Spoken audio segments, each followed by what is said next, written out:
할렐루야. 네, 오늘 주일 대예배 자리에 나오신 우리 농천교회 성도 여러분, 주님의 이름으로 환영하고 축복합니다. 자, 특별히 오늘은 우리 교단이 지키는 여신도의 주일입니다. 교회의 가장 깊은 곳에서, 그리고 기도의 골방에서 이름도 없이 빛도 없이 교회를 떠받쳐 오신 우리 모든 여성도님께 우리 다 함께 존경과 감사의 박수를 한번 보내드리면 좋겠습니다. 감사합니다. 그동안 애쓰셨고 너무 감사합니다. 네, 저는 이곳에 온 지 얼마 되지 않은 어찌 보면 아직 이방인입니다.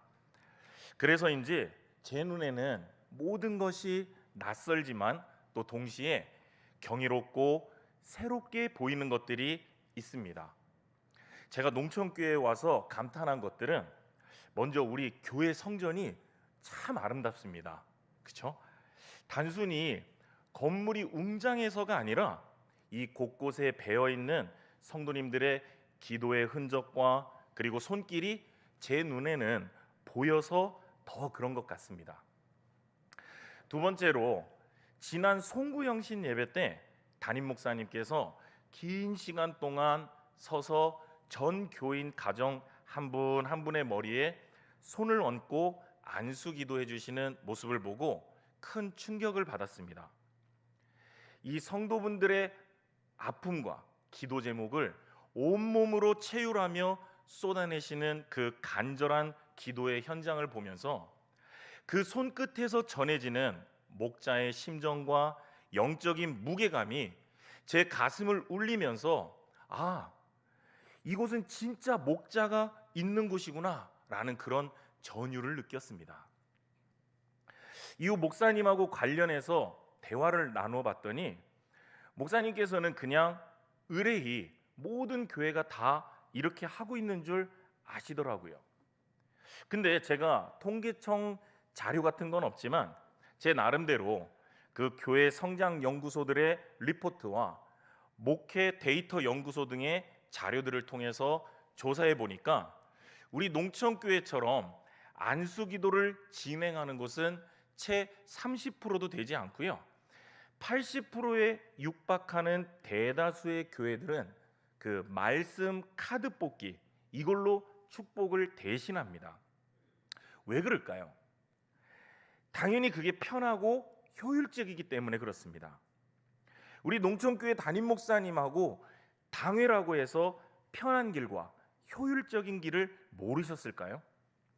저는 송구영신 예배를 통해서 요즘 시대에 보기 드문 진짜 목자의 심정을 보았습니다. 세 번째로, 보이지 않는 곳에서 성심성의껏 일하시는 교육자분들, 그리고 교회를 누구보다 사랑하면서 섬기시는 우리 장로님들과 그리고 성도님들의 표정, 그리고 섬김, 정말 이게 진심으로 저에게는 하나하나가 다 기적처럼 보였습니다. 그런데 문득 이런 걱정이 들었습니다.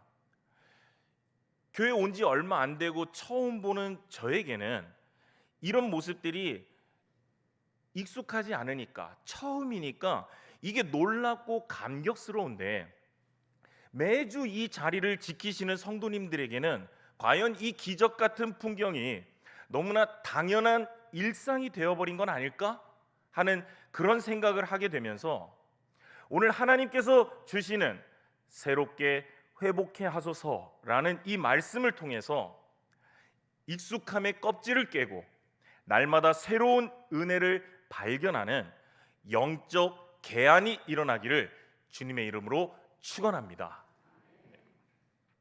자, 사람에게는요, 베버의 법칙이라는 심리적 현상이 적용된다고 합니다. 자, 이게 무슨 말이냐면 처음에는 좀 작은 자극에도 크게 반응을 하지만 자극이 자꾸 반복이 되면 점점 무감각해진다라는 뜻인데요. 쉽게 말해서 처음 바다를 딱 본 사람은 어떻게 합니까? 우와 하고 탄성을 지르죠. 그런데 바닷가에 한 50년 산 어부한테는 아무리 아름다운 바다라도 그저 일터일 뿐인 것과 같은 그런 거를 말합니다. 그래서 우리는 이걸 매너리즘이라고도 부릅니다. 그래서 우리가 새로워지기 위해서 가장 먼저 싸워야 할 적은 익숙함입니다. 이스라엘 백성들이요, 광야에서 처음 만나를 먹었을 때 혹시 기억나십니까? 성경은 그들이 처음 만나를 만났을 때의 장면을 출애굽기 16장에서 이렇게 기록하고 있습니다. 우리 큰 소리로 한번 함께 읽어보겠습니다. 시작. 이스라엘 자손이 보고 그것이 무엇인 줄 알지 못하여 서로에게 이것이 무엇이냐 하니. 예, 이것이 무엇이냐. 이스라엘 자손이요, 만나를 처음 봤을 때, 익숙해지지 않았을 때, 그때 이것이 무엇이냐 이렇게 감탄을 했었다라는 거죠. 또 이어지는 말씀도 우리 한번 또 같이 읽어보겠습니다. 시작. 이스라엘 족속이 그 이름을 나누라 하였으며 같이 있고 맛은 물 섞은 과자가 같더라.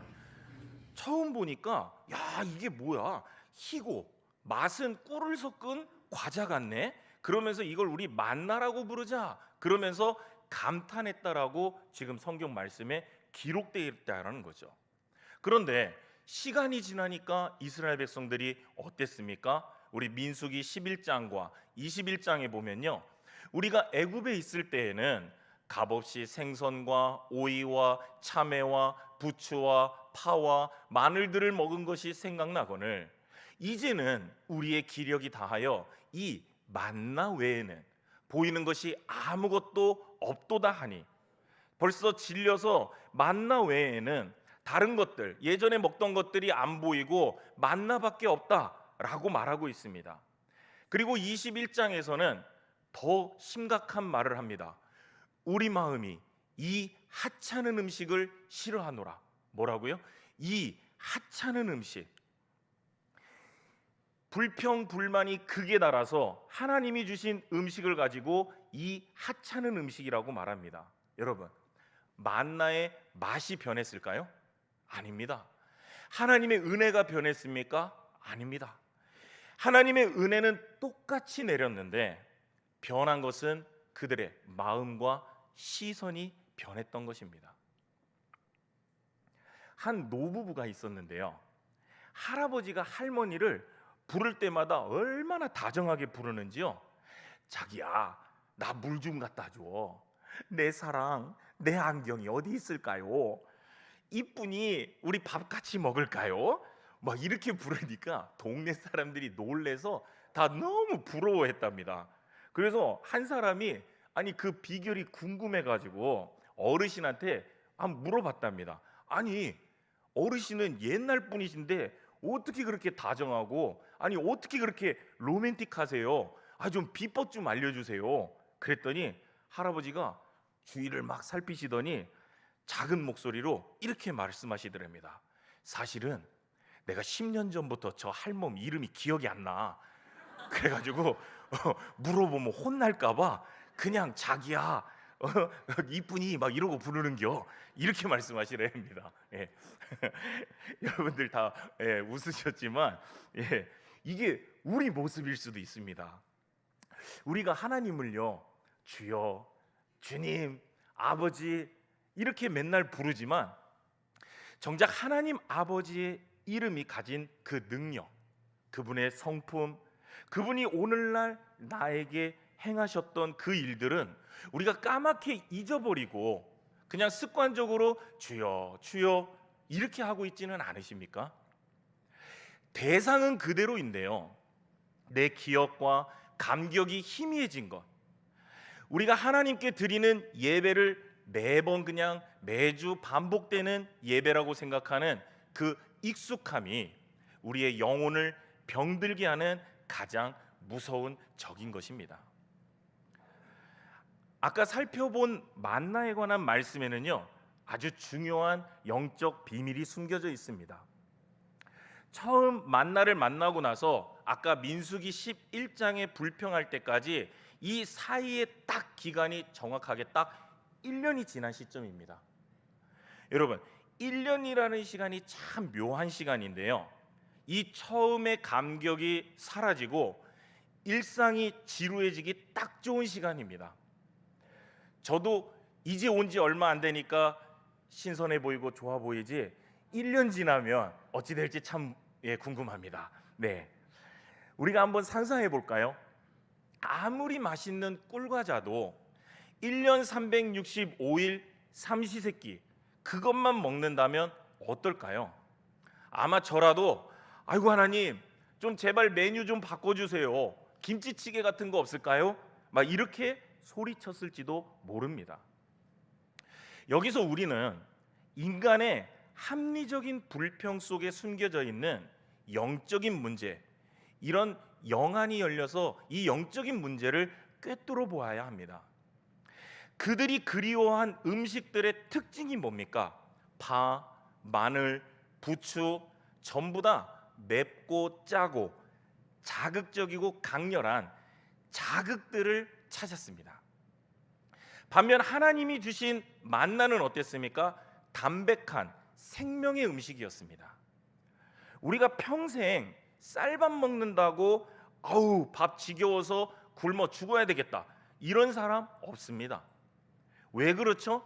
밥은 맛으로 먹는 게 아니라 생명으로 먹기 때문에 그렇죠. 밥이 질리지 않는 이유는요, 그것이 나를 살게 하는 힘이기 때문에 그렇습니다. 이스라엘 백성의 진짜 문제는 메뉴의 지겨움이 아니라 그들은 생명의 양식보다 애굽에서 먹던 마늘, 파, 부추 같은 세상의 자극적인 양념들을 그리워했기 때문에 그렇습니다. 노예에서 이 자유인이 되었는데 자유인이 되어서 먹는 심심한 하늘 양식보다 차라리 그냥 노예로 살면서 먹던 맵고 짠 그런 음식이 더 낫다라고 하는 영적인 타락이 그 불평의 본질이었다라는 걸 우리가 반드시 깨달아야 된다라는 거죠. 혹시 이게 오늘날 우리의 모습은 아닐까요?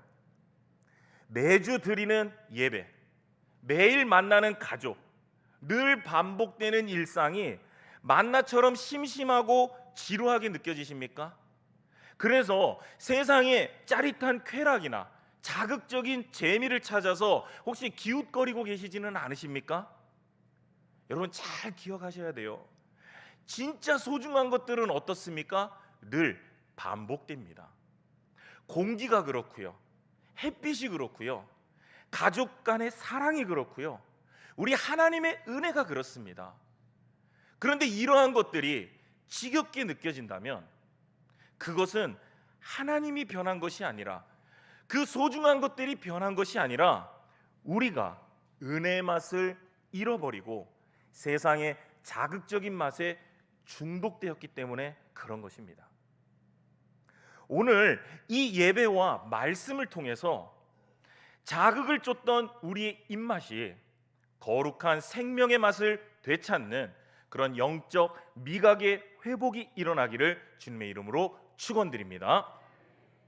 자, 그렇다면 이 진정한 새로움은 어디서 올까요?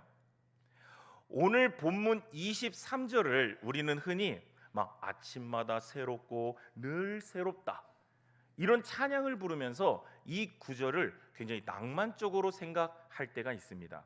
그런데 이 말씀이 기록된 역사적 배경을 알면 우리는 정말 숨조차 제대로 쉴 수가 없게 됩니다. 때는 기원전 586년 바벨론의 느부갓네살 군대가 예루살렘을 18개월이나 포위했습니다.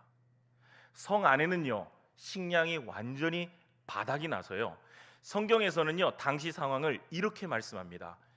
내 백성이 멸망할 때에 자비로운 부녀들이 자기들의 손으로 자기들의 자녀들을 삶아 먹었도다. 얼마나 지옥 같은 상황이었으면 자기들의 자녀들을 삶아 먹었도다라고 묘사하고 있습니다. 이때 성벽은 무너졌었고요, 하나님이 거하신다고 믿었던 솔로몬 성전은요 불을 타서 잿더미가 되어 있는 상태였습니다. 왕은요 두 눈이 뽑힌 채 쇠사슬에 묶여서 끌려갔습니다. 이때 당시 이스라엘 백성들한테 이 당시 상황을 그냥 뭐 패배했다, 이스라엘 성이 무너졌다 이런 식으로 표현할 수 있는 상황이 아니라요, 이스라엘 백성들한테는 그냥 창조 질서가 붕괴됐다, 그냥 완전히 카오스 같은 상황이다라고 표현하는 게 더 적합한 상황이었다라는 것입니다. 아니, 만군의 여호와 하나님이 계신 성전이 파괴됐다고? 이게 말이나 된다? 다윗의 후손인 우리 왕이 노예가 되었다고? 이게 어떻게 말이 되는 거냐? 그렇다면 우리의 하나님은 지금 죽은 것이냐? 지금 세상은 완전히 끝나버린 것이냐? 이스라엘 백성들한텐 지금 그런 탄식이 넘치고 절망이 넘치는 상황이었고, 그래서 마치 창세기 1장 2절에 흑암이 깊음 위에 있는 것과 같은 그런 혼돈 상태에 빠졌다라는 걸 우리가 알아야 된다는 겁니다. 바로 그 칠흑 같은 어둠 속에서 오늘 본문에서 예레미야는 뜬 눈으로 밤을 지새우고 있었습니다. 모든 것이 다 무너졌고요, 모든 것이 다 끝났다고 생각해서 희망 하나 없었었고요, 그 절망의 밤, 끝도 없을 것 같고 도대체 내일이라고는 그 자체가 없을 것 같은 그 길고 긴 그 밤을 예레미야가 하염없이 지새우고 있었는데요. 그런데 여러분, 시간이 흐르니까요, 동쪽 하늘에서 어김없이 태양이 떠올랐습니다. 어제 떴던 그 태양이요, 그냥 오늘도 떠올랐던 겁니다. 물리적으로는요, 우리 얼마 전에 우리 담임 목사님 설교 들었지만 크로노스적으로는요, 그냥 어제랑 똑같았던 태양이 오늘 또 떠올랐던 겁니다. 그런데 그 깊은 절망의 순간, 그냥 내일이라고는 없을 것 같고 희망이라고는 없을 것 같았던 예레미야한테 이 깊은 어둠을 뚫고 나온 태양을 보면서 예레미야는 무릎을 치면서 깨달았습니다. 야, 저 지금 떠오르는 저 태양은 어제 예루살렘을 불태웠던 그 태양이 아니라 오늘 하나님이 새롭게 다시 띄우신 태양이구나. 그때 오늘 본문의 고백이 그냥 가슴 깊은 데서 터져 나오는 겁니다. 우리 큰 소리로 한번 함께 읽어보도록 하겠습니다. 시작. 여호와의 인자와 긍휼이 무궁하심으로 우리가 진멸되지 아니함이니이다. 이것들이 아침마다 새로우니 주의 성실하심이 크시도소이다. 사랑하는 성도 여러분, 망한 줄 알았습니다. 정말 그냥 이제 끝이고 절망인 줄 알았던 거입니다.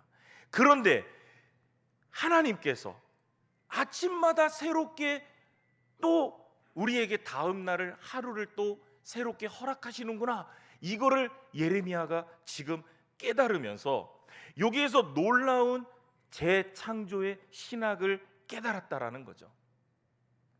인간의 죄악은요, 성전을 불태우고 세상을 혼돈으로 만들었지만 하나님의 성실하심은 오늘 아침에 다시 또 태양을 띄우심으로 새로운 질서를 시작하셨다라는 것입니다. 여기서 성실하심이라는 이 히브리어는 에무나라는 단어인데요, 이 에무나라는 단어는 흔들리지 않는 버팀목이다라는 뜻입니다. 세상 모든 것이 무너져도 하나님의 사랑은 무너지지 않고 매일 아침 태양이 뜨듯이 우리에게 찾아온다라는 것입니다. 여러분 잘 들으세요. 예레미야가 본 이 아침은요, 어제의 연장이 아닙니다. 옛 성전은 지금 다 무너져 내려버렸지만 이제 하나님께서 친히 성전이 되어주시는 새로운 시대가 열린 것입니다. 이것이 바로 우리의 신앙인 것이죠. 내 건강이 무너지고 내 사업이 잿더미가 되더라도요, 오늘 아침에 그냥 내 코끝에 호흡만 붙어 있다면 하나님은 모든 실수와 절망을 덮으시고 하나님이 빛이 있으라 하며 빛이 있고 그렇게 세상을 창조하셨던 것처럼, 하나님의 말씀대로 모든 세상이 창조됐던 것처럼 온전히 나를 위해서 다시 오늘 이 아침을 창조하신 오늘 이 하루는 기적의 아침임을 믿으시기 바랍니다. 아멘. 여러분, 이 창조의 아침을, 이 창조의 하나님을 우리가 만나고 믿으면요, 비로소 잿더미도 거름이 되고 절망도 희망의 재료가 되면서요, 우리가 새롭게 될 수가 있는 겁니다. 하나님 새롭게 되게 해주세요. 새롭게. 아무리 기도하고 애써도 안 되면요, 왜 그런 줄 아세요? 우리가 이런 걸 깨닫지 못하고 이런 걸 믿지 못하고 그냥 살아가기 때문에 그게 안 되는 거예요. 여러분, 지금 주위를 한번 보십시오. 여러분이 오늘 밟고 오신 이 대성전, 여러분 곁에 앉아 계신 남편과 아내, 권사님, 집사님, 장로님들, 어제도 계셨고요, 지난주도 계셨습니다. 하지만 우리가 믿음의 눈으로 보면 하나님께서 오늘 우리에게 예배드릴 수 있도록, 그리고 사랑할 수 있도록 다시 허락해 주신 새로운 선물들입니다. 아멘이십니까? 제가 앞서 말씀드린 송구 영신 예배의 안수기도도 다시 한번 우리가 떠올려 볼까요? 성도님들에게는 매년 받는 안수기도일 수도 있습니다. 하지만 한번 하나님의 입장에서 생각해 보십시오. 하나님은 단 한 번도 기계적으로 축복을 해주신 적이 없습니다. 작년의 김 집사와 올해의 김 집사는 다른 사람입니다. 하나님은 날마다 새로운 은혜를 붓기를 원하십니다. 우리가 그 하나님의 애무나 그 성실하심을 믿을 때 우리의 지루한 일상은요, 설레는 기적의 현장으로 바뀌는 것입니다. 그래서 우리가 만나는 남편과 아내, 그리고 이 예배당과 교우분들이 어제도 작년에도 계속해서 봤던 그냥 지겨운 그런 풍경이 아니라 하나님의 그 성실하심이 빚어낸 오늘의 창조의 기적이구나 라는 이런 사실을 우리가 깨닫는 순간에 지루했던 일상, 매너리즘에 빠졌던 우리의 삶은 감격스러운 축제의 현장으로 회복되는 것입니다. 이러한 믿음의 기적이 날마다 우리의 삶과 가정, 그리고 교회와 나라 가운데 충만해서 새롭게 회복해 되는 놀라운 역사가 가득하시기를 주님의 이름으로 축원드립니다. 아멘. 마지막으로 간단한 퀴즈를 제가 하나 내려고 그러는데, 여신도 주일을 맞아서 퀴즈를 하나 내겠습니다. 화면을 한번 보는데, 자, 미리 제가 양해를 구하는 건 여신도 주일을 축하하기 위해서 제가 재미로 하는 거지, 이 절대 남녀간의 편을 가르는 게 아니다라는 거를 제가 미리 말씀드립니다. 자, 화면 한번 보세요. 자, 상황은요, 쇼핑하러 가서 아내가 질문을 합니다. 자, 아내가 이렇게 질문합니다. 여보, 이 옷 어때? 좀 뚱뚱해 보이는 것 같지 않아? 라고 아내가 이렇게 질문을 했습니다. 그럼 남편분들 어떻게 대답해야 되죠? 잘 대답을 해야 되는데 눈치 없는 남편이 이렇게 대답합니다. 팔뚝이 좀 꽉 끼어 보이네. 이렇게 대답하면, 자, 이거 정답입니까 아닙니까? 아니죠. 이렇게 되면 저녁 밥도 못 먹고 집에 가니까 이상하게 부인이 대답도 안 하고 분위기는 쌀벌하고 이렇게 됩니다. 정답은 어떻게 될까요? 정답은 아니야 여보, 너무 날씬해 보이고 잘 어울려, 얼른 카드 긁고 당장 사자, 이렇게 말해야 되는 거죠. 그렇죠? 네. 자, 여기에는 남녀 간의 중요한 차이가 있습니다. 남자들은요, 사실 텍스트, 이 사실관계만 주로 보게 돼 있고요, 여자분들은요 마음, 우리 서브 텍스트라고 그러는데 이 마음을 잘 봅니다. 자, 오늘 본문도 똑같은데요, 예수님이 십자가를 지기 직전에 한 여인이 와서 매우 값진 향유 옥합을 깨트려서 예수님 머리에 붓습니다.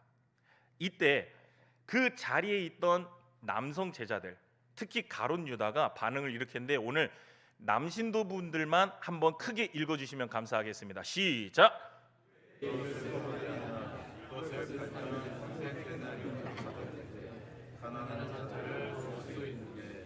네, 별로 기분이 안 좋으신지 크게 안 읽어주십니다. 예. 자, 왜 이것을 허비하느냐? 이것을 팔면 300데나리온은 받을 텐데, 가난한 자들도 도울 수 있을 텐데, 그러면서 뭐 합니까? 계산했고요. 그죠? 효율을 따집니다. 그들의 눈에는 이게 낭비였었습니다. 그랬더니 예수님은 이 상황에서 뭐라고 말씀을 하셨냐면요, 그가 내게 좋은 일을 하였느니라. 그는 힘을 다하여 내 몸에 향유를 부어 내 장례를 미리 준비하였느니라 라고 그러면서 예수님께서 아주 극찬을 해주셨습니다. 모두가 예수님의 십자가 죽음을 당시에 이해하지 못하고 영적인 눈을 뜨지 못해서 그냥 세상적으로 정치적인 왕이 되기만을 바랬을 때, 오직 이 여인만이 영적인 눈을 떴었습니다. 아, 우리 주님이 이제는 떠나시는구나. 지금이 아니면 드릴 기회가 없구나. 그래서 제자들은 크로노스, 물리적인 시간을 살면서 계산기를 두드렸을 때, 이 여인은 카이로스, 하나님의 시간을 보고 자신의 가장 소중한 옥합을 깨뜨렸었던 것이죠. 이것이 오늘 여신도 주일을 맞아서 우리가 배워야 할 깨트림의 영성입니다. 여인은 알았던 것입니다. 옥합이 깨져야 향유가 흐른다는 것을, 그리고 나의 소중한 것이 깨져야 주님의 역사가 시작된다는 것을 알았던 것입니다. 사랑하는 성도 여러분, 오늘 우리가요, 주님 앞에서 정말 새롭게 되기를 원한다면 과감하게 깨트려야 될 것들이 있습니다. 나의 낡은 옥합, 내 안에 있는 나의 낡은 옥합이 혹시 무엇이 있는지 한번 잘 생각해 보시기 바랍니다. 혹시 왕년에라는 과거의 옥합을 붙들고 계시진 않습니까? 나 왕년에 굉장히 열심히 했었어. 나 왕년에 내가 어떤 사람이었는데, 그러면서 현재의 헌신을 혹시 미루고 있다면 그 안일함의 옥합을 깨트리셔야 합니다. 혹시 전례가 없어 라는 그런 관습의 옥합을 고집하고 계시진 않습니까? 우리 교회는요 원래 그런 적 없어요. 아유, 한 번도 그렇게 한 적 없어요 라면서 변화를 거부하는 그 딱딱한 고정관념이 깨져야 성령님께서 새 일을 시작하실 수 있습니다. 혹시 체면이라는 직분의 옥합을 모시고 살지는 않으십니까? 내가 누구인데, 내 직분이 어떤데, 그러면서 내가 어떻게 굳은 일을 해, 그러면서 목에 힘을 주고 계시다면 그 교만의 옥합이 산산조각나야 예수님의 향기가 드러나는 것입니다. 무엇보다 자본주의 사회를 살고 있는 우리들은 가성비를 따지는 계산기의 옥합을 깨트려야 됩니다. 효율보다 사랑을 선택했던 이 여인처럼 나의 계산을 깨트리고 주님께 전부를 드릴 때, 그럴 때야말로 우리 농촌교회는요 향유 냄새가 가득한 기적의 현장이 될 것입니다. 자, 예수님께서 말씀하신 걸 이번에는요 우리 여신도분들만 큰 소리로 한번 읽어보겠습니다. 시작. 어디서든지 복음이 전파되는 곳에는 이 여자가 행한 일도 말하여 그를 기억하리라. 아멘. 천하의 어디서든지 복음이 전파되는 모든 곳에서 이 여자가 행한 일도 말하여 그를 기억하리라. 우리 교회의 모든 여성도님들의 헌신, 그리고 옥합을 깨뜨리겠다고 결단하는 우리 모든, 지금 이 자리에 계시는 모든 성도님들의 결단이 주님의 기억에 이와 같이 아름답게 기록되기를 바라겠습니다. 자, 말씀을 맺으려고 합니다. 새로 부임한 제 눈에는요 농촌교회의 모든 것들이 지금 보석처럼 빛나 보입니다. 사랑하는 성도 여러분, 이 새로움을요 저만 느끼게 하지 말아주십시오. 여러분들도요 오늘부터 시선의 안경을 바꿔 쓰십시오. 민수기의 안경을 쓰고요 익숙함을 은혜로 착각하지 않도록 날마다 영적인 미각을 점검하시기 바랍니다. 예레미야의 안경을 쓰시고요, 아침마다 새롭게 창조하시는 주님의 성실하심을 발견하시기 바랍니다. 마리아의 안경을 쓰시고요, 계산하지 않는 거룩한 깨뜨림으로 주님을 섬기시기 바랍니다. 그리하여 우리에게 너무나 익숙한 이 삶의 모든 자리와 특히 이 농촌교회에서 우리가 매주 지금 드리는 이 예배가 날마다 기적이 상식처럼 일어나는 새로운 역사의 현장이 되도록 새롭게 회복해 하소서라고 선포하시고 그리고 결단하시기를 주님의 이름으로 축원합니다. 기도하겠습니다. 사랑과 은혜가 풍성하신 하나님 아버지, 평화를 잃어가는 세상에 우리의 목자 되어 주시고 하나님의 영광스러운 나라에 이르기까지 우리를 안전하게 보호하시니 감사드립니다. 그러나 우리는 때로 익숙함이라는 병에 걸려 만나를 지겨워했던 이스라엘 백성처럼 감사를 잃어버릴 때가 많았음을 고백합니다. 오늘 우리의 눈을 열어주셔서 주님의 사랑과 십자가가 생명의 능력으로 보이게 하시고 오랫동안 다닌 이 교회가 오늘 처음 온 것처럼 설레이게 하시고 매주 드리는 이 예배가 첫사랑의 감격으로 회복되게 하여 주시옵소서. 특별히 이 교회를 위해서 눈물로 옥합을 깨트려 온 농촌교회 여신도회가 하나님의 뜻을 따라 말씀에 굳게 서게 하시고 기도하고 섬기는 일을 잘 감당할 수 있도록 건강과 은혜와 능력을 더하여 주시옵소서. 이 시간 함께 예배드리는 모든 성도님들 위에도 주님의 생명과 평화가 함께 하시기를 간절히 원하오며 우리를 날마다 새롭게 빚으시는 예수님의 이름으로 기도드립니다. 아멘.